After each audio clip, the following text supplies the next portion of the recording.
à tous, Fanny Pirard pour Éco-Écurie. On se retrouve aujourd'hui à Saint-Julien-en-Genevois, proche de la frontière suisse, à l'élevage des gemmes avec Sonia Lamotte. Bonjour Sonia. Bonjour. Alors nous on est éleveurs depuis 2016 et on a choisi l'écurie active comme mode d'hébergement. La structure se situe sur 7 hectares et on est un élevage familial. On produit des selles français et des poneys de sport des PFS. Le troupeau de l'écurie active c'est exclusivement des juments. On a 5 poulinières à nous et on garde 8 places pour des propriétaires. On est dans le dortoir. Vous pouvez m'en dire un peu plus sur ce sur quoi on est assis? Ça c'est le bar à minéraux. On a mis 2 grandes portes pour que les dominées ne se fassent jamais coincer. Et du coup, voilà, elles retrouvent l'ombre, le calme. On est assez contents parce que voilà, l'écurie active, ça répond bien à ce qu'on recherchait. On est ici devant le box d'intégration. Là, il y a une nouvelle jument qui est arrivée hier. Vous pouvez nous dire un peu comment ça se passe quand, comme ça, vous avez une demande d'une nouvelle propriétaire et comment vous allez l'intégrer dans le troupeau? On n'a pas tellement de protocole, on fait assez au feeling. Le box d'intégration est sur le point le plus haut. Les juments peuvent tourner autour, donc ça facilite vraiment l'intégration. En fait, on se laisse guider par les juments. C'est les juments qui nous disent à quel moment on peut réintégrer. Mais grosso modo, elles y passent une semaine. On est ici devant le DAC, distributeur automatique de concentré. Est-ce que vous pouvez nous expliquer pourquoi vous avez fait le choix d'installer cet automate? Alors pour plusieurs raisons. Déjà, nous, on est double actif. Donc ça nous permettait de ne pas être esclave de la distribution d'aliments. Et deuxième point, on est formé en nutrition.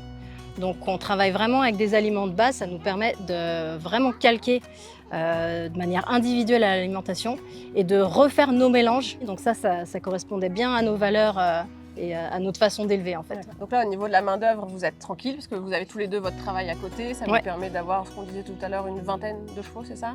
On en a 14. 14 chevaux poneys. Comme on est éleveur, c'est vraiment important pour nous de pouvoir alimenter individuellement chaque jument dans le troupeau. On peut trier à la sortie du DAC. On a sortie droite, retour à l'espace de vie. Ouais. Soit sortie gauche, où ça distribue sur un chemin et sur les parcs. Alors là, on est au bassin de l'écurie, donc l'abreuvoir. On récupère l'eau des toitures, qu'on stocke, qu'on filtre, qu'on reminéralise. On a voulu faire comme un bassin de village. Et toutes les juments viennent boire ici. Là, donc, on est dans la partie la plus basse de l'écurie, au niveau des pistes, donc dans la forêt. Donc comment vous les avez un peu imaginés, conçus? Comment vous voyez se déplacer ici? Et ça, on choisit en fonction du DAC, avec la porte sélective. Donc on trie. Là maintenant, on met toutes les juments en fait. Et puis on laisse quand même un râtelier. Souvent, on y met même du foin de luzerne pour dire que ce soit plus appétant puis qu'elles viennent jusqu'ici. Ce qui est intéressant ici, c'est on voit les marches. En fait, il y a eu aussi une grosse réflexion dans la conception au niveau du dénivelé. Ouais. Et ici, en fait, vous avez travaillé avec des systèmes de grosses marches paliers voilà, que les chevaux utilisent. Oui, tout à fait. L'objectif, c'était de pouvoir leur montrer aussi des profils différents pour les rendre un peu malins, quoi. Donc là, on est au niveau de la porte à sens unique. Donc on a remonté la piste où on était juste avant pour que les chevaux puissent passer. Donc c'est des portes à double battant qui s'ouvrent que dans un seul sens pour leur permettre de récupérer la zone générale mais de ne pas pouvoir faire demi-tour pour essayer de créer la mobilité. Un seul sens de circulation. Tout à l'heure, vous me disiez que vous aviez 7 hectares. Donc l'écurie active ne fait pas 7 hectares. Comment vous gérez après l'accès aux prairies? À partir du chemin, justement, la sortie gauche du DAC, on ouvre les différentes parcelles depuis le chemin. Donc toujours en utilisant la porte sélective, ça vous permet en fait de travailler en pâturage tournant. Exactement. Pour ne pas créer justement de surpâturage et pas abîmer le sol.